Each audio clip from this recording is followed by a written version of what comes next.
सर्वेभ्यो नमो नमः। काव्यशास्त्र विनोदेन कालो गच्छति धीमताम वैसनेन ही मूर्खाणां निद्रया कलेन हुआ। काव्य शास्त्र के विषय में चिंतन तथा इससे प्राप्त मनोरंजन में बुद्धिमानों का समय बीतता है। मूर्खों का समय बुरी आदतों में, सोने में या झगड़े में कटता है। अर्थात अपना समय व्यर्थ कार्यों में बर्बाद न कर ज्ञान प्राप्ति और विनोद में बिताना बुद्धिमानी है।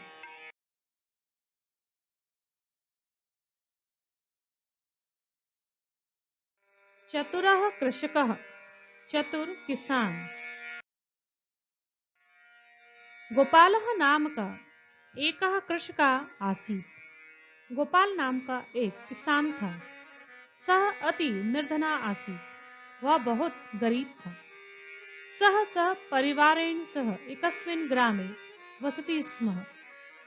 वह परिवार के साथ एक गांव में रहता था। सः अति चतुरः आसीत्। वह बहुत चतुर था। तस्य पार्श्वे बहवः पशवः आसन्। उसके पास में बहुत पशु थे। तेषु पशुषु एकः कृष्णः घोटकः आसीत्। उन पशुओं में एक काले रंग का घोड़ा भी था। एकदा कृषकस्य गृहे कश्चित् चोरः आगतः तम् अश्वम् अपहरत् च। एक बार किसान के घर में कोई चोर आया और उस घोड़े को चुरा लिया। कृषकः अति दुःखितः अभवत्। किसान बहुत दुखी हुआ। एकस्मिन् दिने गोपालः अपरम् अश्वं क्रेतुम् आपणम् अगच्छत्। एक दिन गोपाल दूसरे घोड़े को खरीदने के लिए दुकान में गया।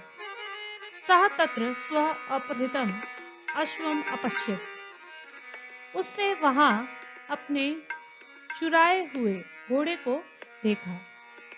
सम्यक प्रकारेण निरीक्ष्य स निर्णयम् अकरोत्। अच्छी प्रकार से निरीक्षण या देखने के बाद उसने निर्णय किया, एषः अश्वः ममेव इति। यह घोड़ा मेरा ही है। कृषकः उच्चै स्वरेण अवदत्।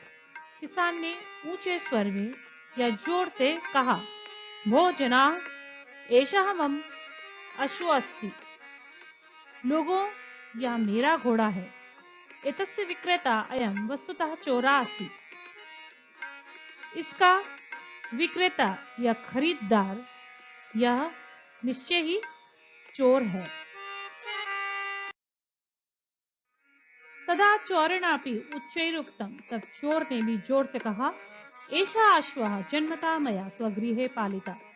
यह घोड़ा जन्म से ही मेरे अपने घर में पाला गया।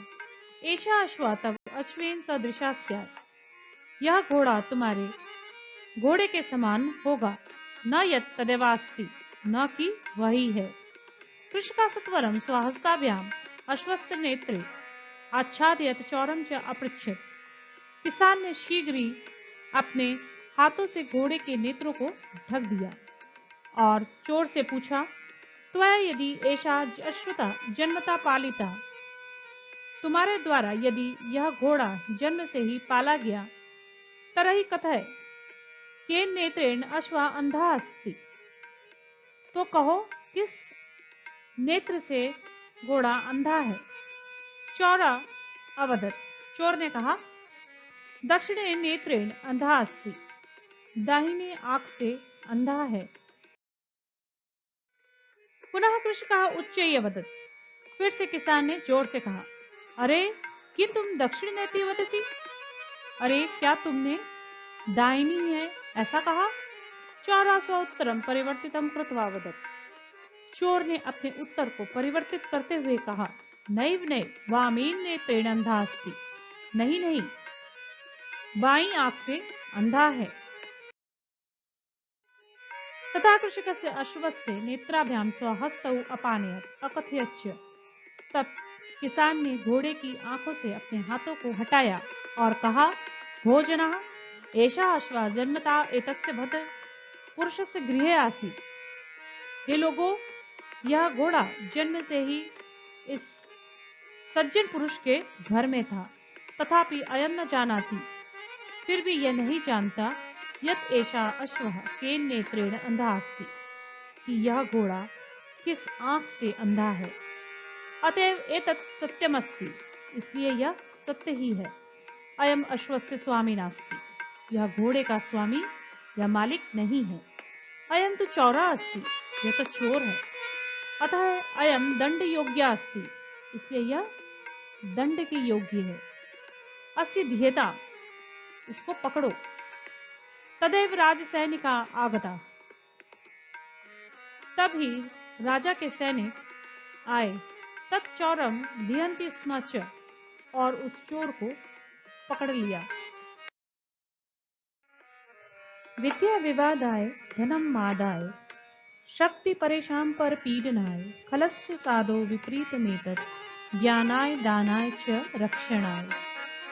दुष्ट लोगों में विद्या झगड़े के लिए, धन घमंड के लिए और ताकत दूसरों को पीड़ा देने के लिए होती है। दुष्ट और सज्जन एक दूसरे के विपरीत हैं। उनके लिए विद्या ज्ञान के लिए, धन दान के लिए तथा ताकत रक्षा के लिए होती है।